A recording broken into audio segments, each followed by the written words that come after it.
infirmières, il y a des médecins qui ont dit, nous autres, on ne veut pas pratiquer pour l'objection de conscience. On dit non, non, non, pas d'objection de conscience, c'est tu fais des avortements ou dehors. Et maintenant, dans les cours d'infirmières, dans les formations, on leur en fait faire pour être sûr que quand ils vont être infirmières, qu'on n'aura pas de problème avec eux autres. Et ce qui je trouve beaucoup plus inquiétant que la charte actuellement, c'est le dépôt du projet de loi sur l'euthanasie. Exactement la même dynamique. Et finalement, avec ce projet de charte, eh bien, on pourra dire aux infirmières et aux médecins, bien, vous allez en pratiquer de l'euthanasie, vous ne pouvez pas utiliser l'objection de conscience parce que la moralité n'a pas sa place dans une société laïque et démocratique. Alors moi, je suis obligé de m'y opposer. Je pense qu'on devrait faire une loi, un petit règlement pour quelques petites questions qui ont arrêté pour le vivre ensemble, mais c'est rien de bien grave. Ça ne vous mérite pas une charte.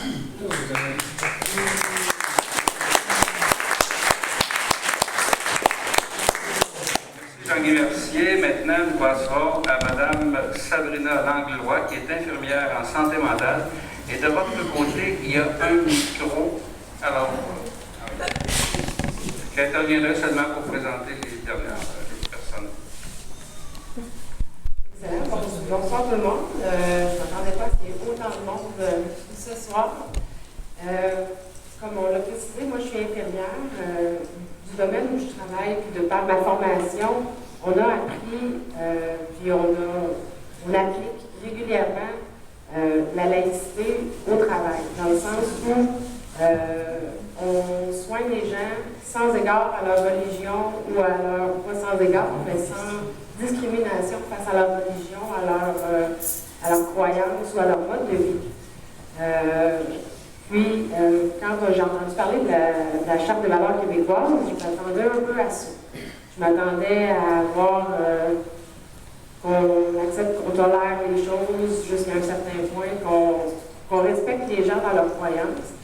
Et puis, je m'attendais également à ce qu'on respecte notre culture à nous là-dedans. Je m'attendais à des règles claires, à des choses qui étaient bien définies. Je vous avouerai que depuis que j'ai lu la charte, je suis un peu déçue et je suis mitigée face à la charte.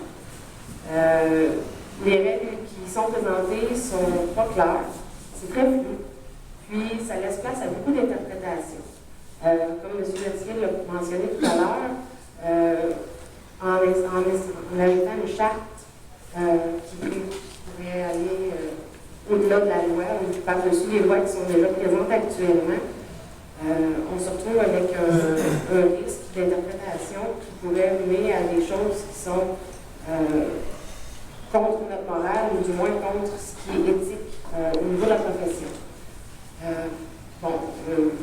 Pour le débat de l'euthanasie, on pourra en parler, je ne suis pas tout à fait d'accord avec vous là-dessus. Mais je trouve qu'en inscrivant une charte comme celle-là, on se retrouve face à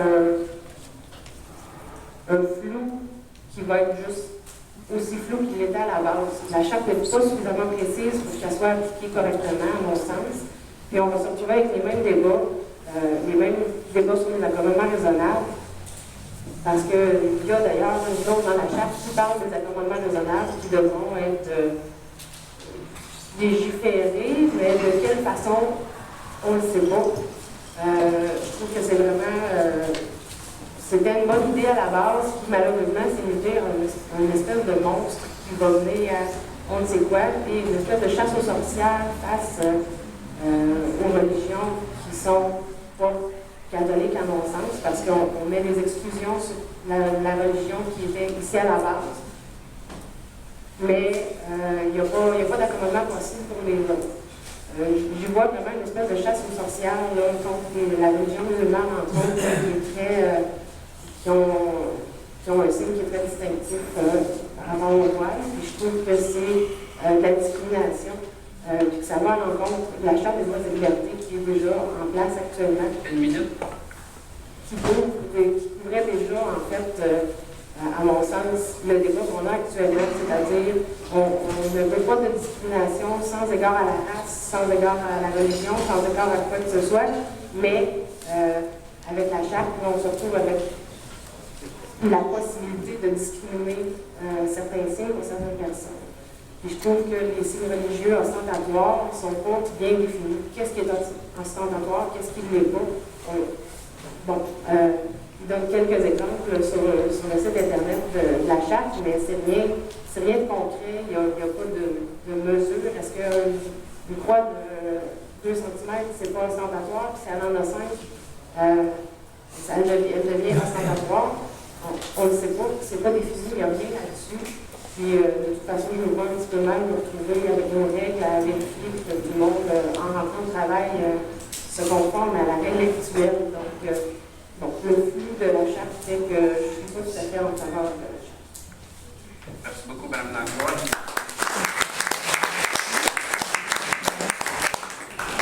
Nous attendrons maintenant Mme Alassiana Kouyi, qui est étudiante, excusez pour la prononciation, qui est étudiante en chiropratique. 5 minutes. Bonsoir tout le monde. Moi, je vous invite tous à prendre l'image d'une métaphore avec moi. Prenons l'image d'un ciel étoilé. Il y a plein d'étoiles. Prenons l'image aussi d'une personne qui a un télescope et qui regarde ces étoiles-là. Cette personne-là, elle voit des astres, mais il sait qu'entre 2 astres, le gouffre est énorme et infranchissable. Bien pour moi, la charte, c'est comme ce télescope-là. Elle nous a montré qu'il y a plein de gens qui savent des choses, mais des choses souvent contradictoires. Il y a aussi des gens qui ne savent rien du tout. Il y a aussi des gens, moi j'ai pu parler avec des gens qui sont pour la charte, avec des gens qui sont contre la charte, avec des gens qui sont mitigés. Moi-même, étant donné, je suis vraiment mitigée pour le sujet. Ce que j'ai constaté, c'est qu'on ignore la différence entre voile intégral et purgain. On ignore la différence entre tolérance et racisme. Loin de moi l'idée de vous faire une leçon des sémantiques, mais j'ai vraiment découvert que le problème n'est pas la charte elle-même, mais le problème c'est l'intolérance, le problème c'est l'extrémisme, le problème c'est le fait que nous, on ignore, et puis c'est cette ignorance-là qui fait peur. Parce que lorsqu'on ignore quelque chose, on a peur de cette chose-là. Si moi j'ignore, par exemple, les fondements de l'islam, j'aurais peur de l'islam. Si moi j'ignore les fondements du judaïsme, du christianisme, j'aurais peur de ça. Donc la charte, pour moi, c'est une bonne occasion pour parler de tout ceci.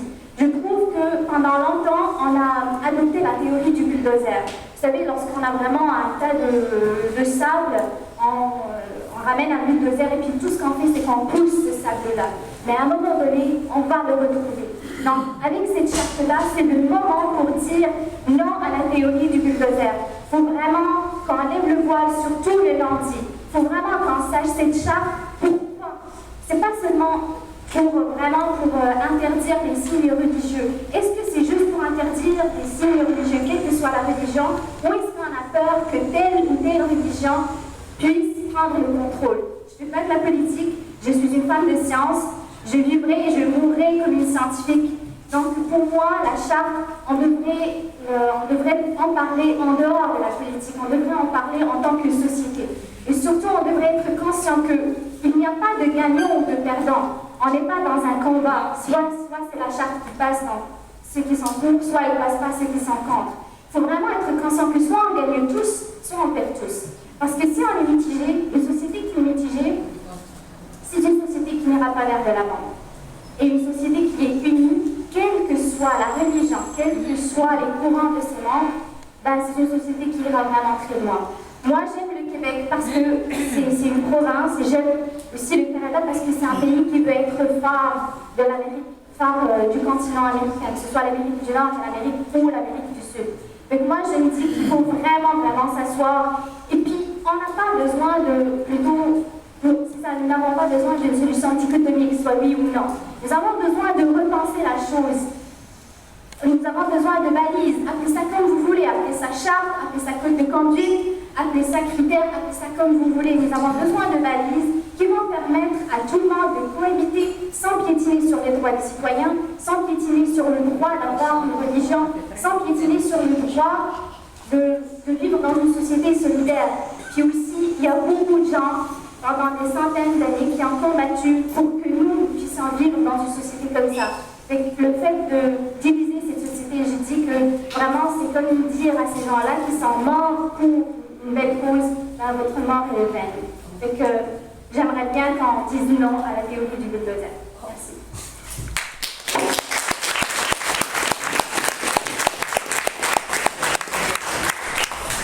Merci beaucoup, Mme Couilly. Et nous aurons maintenant le plaisir d'entendre Simon-Pierre Yananio. On va pas faciliter la tâche ce soir, mais non, qui est prêtre catholique. 5 minutes.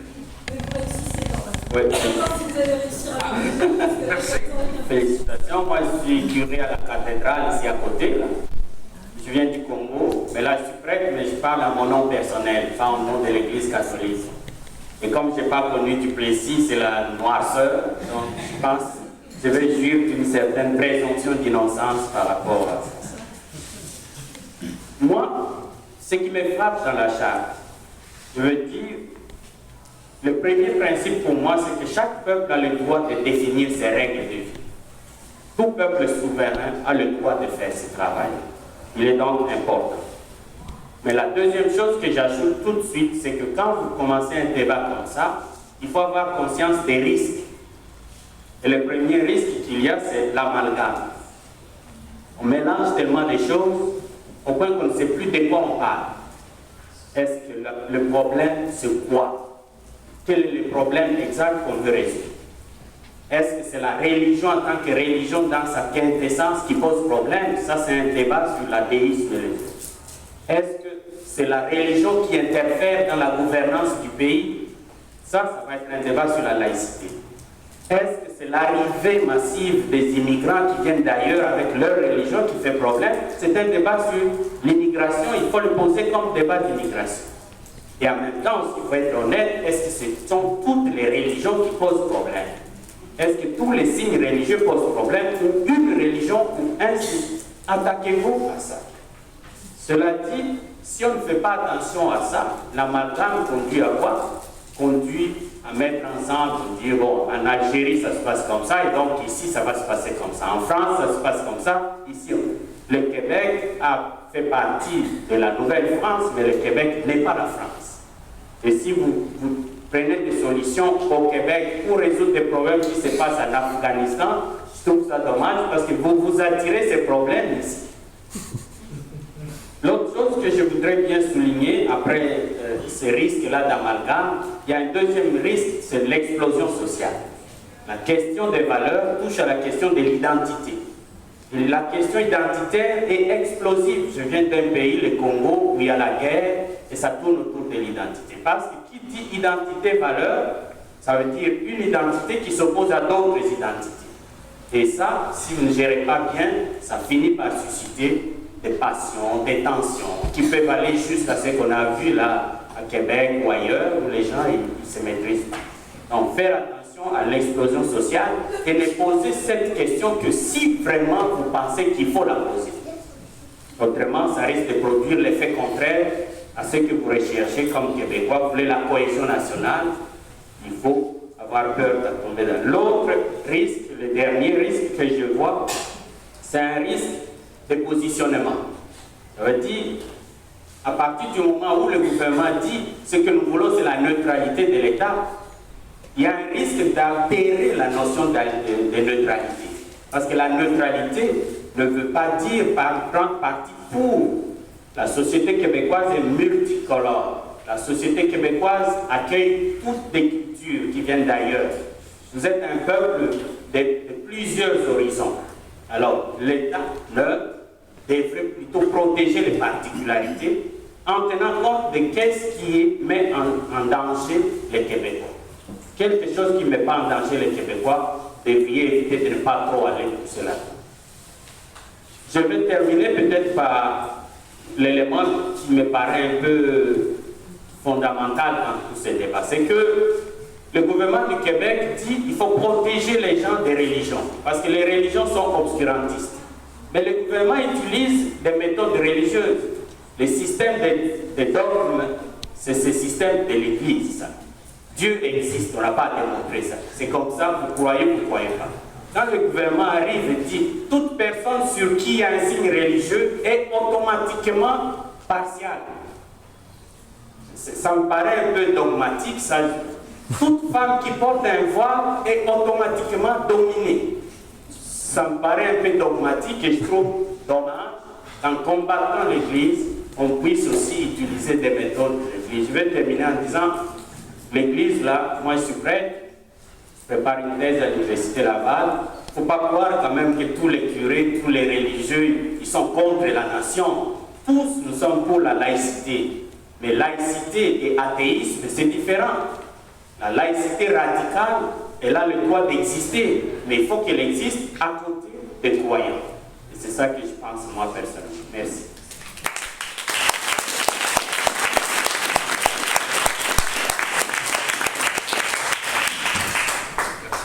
Merci beaucoup, M. Yananio. On a une grande diversité de points de vue. Alors, dernière intervenante que je présenterai très brièvement, Mme Benhabib, qui est écrivain, journaliste et politicienne. 5 minutes aussi. Alors, merci de m'avoir convié à ce débat, cette réflexion. Merci pour la participation nombreuse, active. C'est dire que ce débat passionne, nourrit notre réflexion, fait qu'on s'interroge sur un certain nombre de questions qui peut-être nous tiennent à cœur comme société. Je commencerai par me réjouir d'une bonne nouvelle. Ce n'est pas, je pense, tous les jours qu'on entend une assemblée des évêques prendre position dans un tel débat, comme il l'a fait la semaine dernière, en faisant une déclaration assez remarquable, je dois dire, parce qu'ils ont clairement signifié que ce crucifix-là, finalement, ils n'y tenaient pas tant que ça, et qu'ils étaient même d'accord pour l'enlever. Alors, franchement, chapeau pour l'Assemblée des évêques, et peut-être qu'on verra une alliance entre les Fémènes et l'Assemblée des évêques, parce que finalement, ils sont tous les deux d'accord pour qu'on enlève le crucifix. C'était ma façon à moi de vous dire bonjour, de vous dire bienvenue. Je vais revenir sur quelques remarques qui me semblent intéressantes pour enrichir notre réflexion collective concernant ce fascinant débat sur la laïcité. D'abord, un retour sur la définition. Qu'est-ce la laïcité? Comment c'est venu? Pourquoi c'est là? Il faut inscrire la laïcité dans cette volonté d'abord d'humaniser les sociétés. Donc ça vient vraiment d'une volonté d'intégrer les croyants et les non-croyants. Et ça vient également d'une volonté de mettre toutes les croyances sur le même pied d'égalité et également toutes les spiritualités, toutes les inclinaisons philosophiques. Donc ça part à partir de là, un projet humaniste qui souhaite mettre tout le monde sur le même pied d'égalité dans la cité pour faire quoi? Pour bâtir ensemble un projet collectif. Donc la laïcité ne divise pas, elle fédère des personnes venant de toutes les confessions, venant de toutes les croyances ou de toutes les incroyances. Donc ça, je pense que c'est important de le dire. Et d'ailleurs, on le voit dans l'histoire, à partir du XVIIIe siècle, lorsqu'apparaît ce mouvement, il s'enracine dans le mouvement de la philosophie des Lumières, qui, grâce à lui, inscrit l'Europe dans une conjoncture particulière, à savoir l'émancipation intellectuelle, l'émancipation culturelle, l'émancipation scientifique, siècle des Lumières, sans lesquelles nous ne serions pas peut-être ici en train de débattre sur la laïcité. Donc ça a donné la déclaration d'indépendance des États-Unis, ça a donné aussi la Révolution française, qui toutes les deux s'inspirent donc de cet héritage humaniste. Donc tout ça pour dire que la laïcité n'est pas du tout l'athéisme, que la laïcité n'est pas l'incroyance, que la laïcité n'est pas une idéologie, que la laïcité c'est la possibilité d'avoir une opinion dans la cité et de l'exprimer dans la liberté sans représailles, ce qui n'était pas du tout le cas pendant toute l'histoire de l'humanité. Alors, ici au Québec, cette laïcité s'inscrit, commence avec un magnifique mouvement qui est donc celui de la Révolution tranquille, qui a donné des ailes au Québec et qui a fini par la déconfessionnalisation des écoles publiques québécoises. Déconfessionnalisation, bon, le micro, voilà, déconfessionnalisation s'est faite avec les catholiques et avec les protestants